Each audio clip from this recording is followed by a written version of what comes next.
It is fall and we have decorated our house for some fall things. I'm really excited.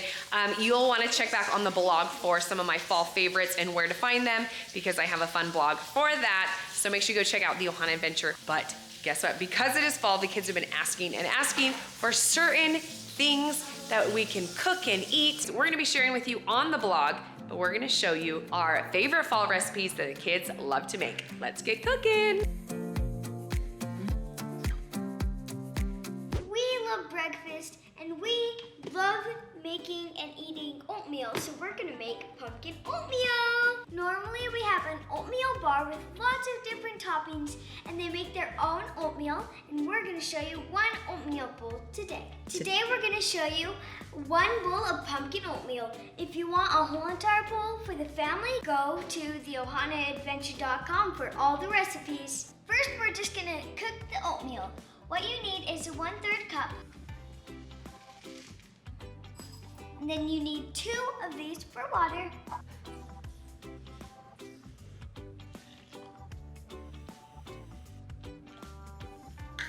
Now we're gonna microwave it. You're gonna microwave it for 2 minutes. While that's cooking, you wanna get pumpkin puree, pumpkin spice, and chia seeds. Once it's mixed and it's good, you gotta microwave it one more time for 30 seconds.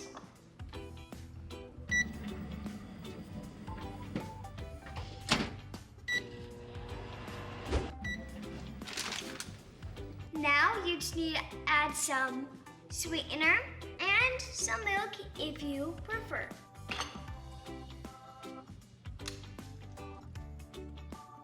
Now I get to have my own pumpkin oatmeal bowl.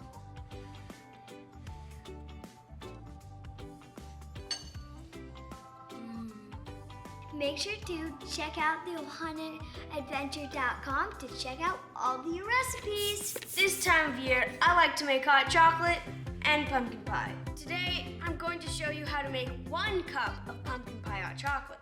But if you want to learn how to make a big thing for a big party, then go to theohanaadventure.com. For this recipe, you're going to need a normal packet of hot chocolate, some hot water, some pumpkin spice, some pumpkin puree, and some maple syrup. Step 1, we need to mix up the hot chocolate.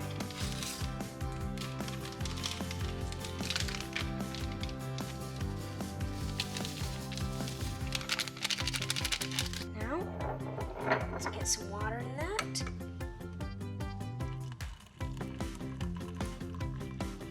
Stir. Okay, now we just have a normal hot chocolate. So now we're gonna add our special ingredients. So we got the pumpkin puree. We need 1 good scoop. And don't worry, this stuff will dissolve into your hot chocolate perfectly.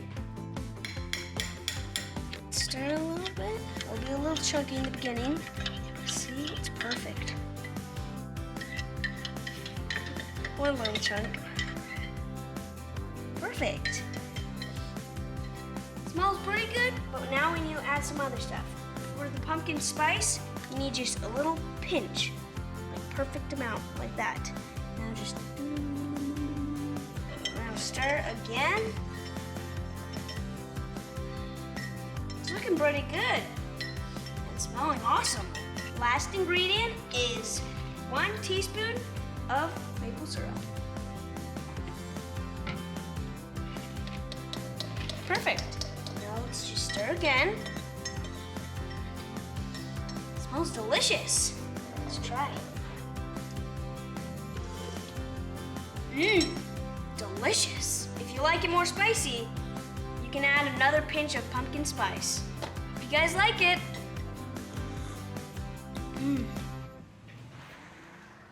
Today, me and Wyatt are cooking peanut butter cookies. Wait, now this recipe, I just showed Evie and Wyatt how to do it. She's dying. She wants to make peanut butter cookies. Simplest, it is gluten-free, dairy-free. It is all friendly for most people. So Maybe not celiacs because it has eggs. It's only got 3 ingredients: peanut butter, peanut butter, sugar, and eggs. All right, so there we go. So it's all equal measurements. 1 cup of sugar, 1 cup of peanut butter, and 1 egg. But we like to triple, so yeah.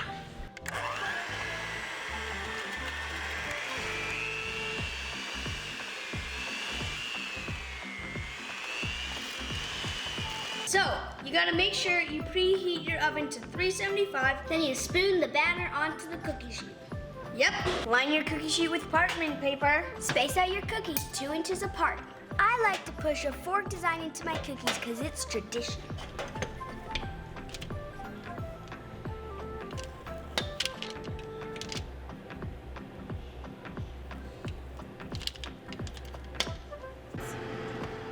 Bake for 8 to 10 minutes. Yep. All right, so it's now dinner time. So I have gotten the air fryer out.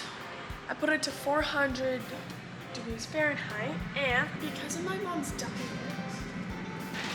she can have cauliflower, but not many other things. So I'm making like buffalo cauliflower, and so it says 1/4 cup ghee or ghee, which is clarified butter, but instead I used coconut oil. And then it says hot sauce, lemon juice, garlic powder, paprika, cayenne, pepper, and salt. So I'm slowly gonna start with the coconut and mixing it all around so nothing sticks anywhere. So this will kind of give it a coconutty flavor, but that's okay. We don't mind the coconut flavor.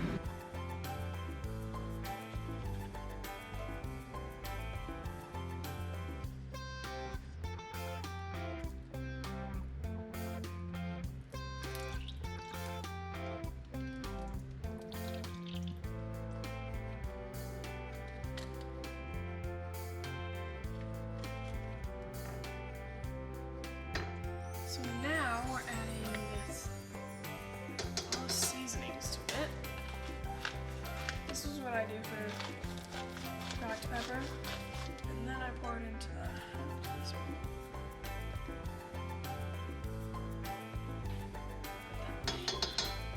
Because it is coconut oil, it is a different kind of a texture substance.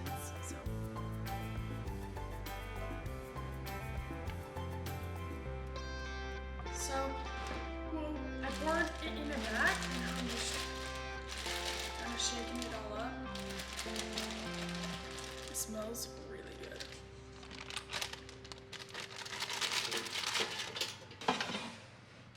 It says to put it in the air fryer for 3 minutes. So, I'm gonna turn it on. So I did 2 batches. It smells so heavenly, and it's just so easy. You slowly melt the coconut oil or the ghee or the butter, whichever one you want to use. You add all the spices and the hot sauce. You mix it around. You add it to the cauliflower. And you put it in the air fryer for 3-4 minutes. And you're done.